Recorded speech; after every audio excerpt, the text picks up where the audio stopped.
ADC নির্বাচনকে সামনে রেখে ২৬ নম্বর বীরচন্দ্র কলসি নির্বাচনী কেন্দ্রের রাজনৈতিক উত্তাপ ক্রমেই বাড়ছে।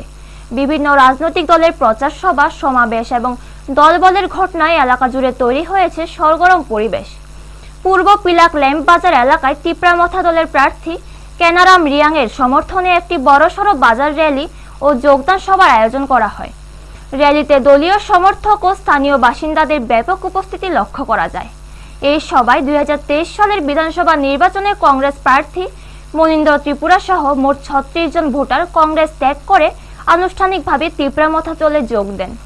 দলের নেতারা নবাগতাদের হাতে দলীয় পতাকা তুলে দিয়ে তাদের স্বাগত জানান।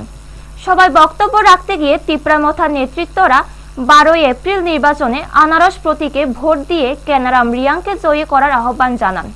পাশাপাশি তারা দাবি করেন যে খুমলুঙে বিজেপির জুমলা রাজনীতির অবসান ঘটিয়ে টিপ্রাসাদের নিজস্ব সরকার গঠনই তাদের প্রধান লক্ষ্য।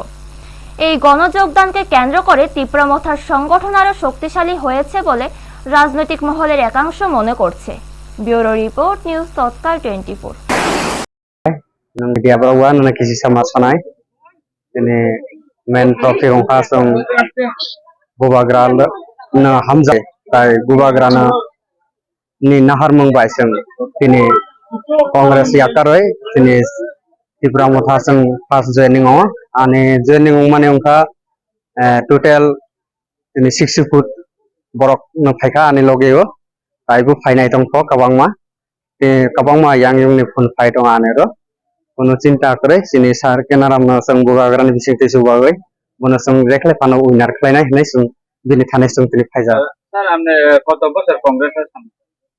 আমি হয়তো মোটামুটি আমি 2021-এ এই বীরচন্দ্র কলেজে ক্যান্ডিডেট ছিলাম।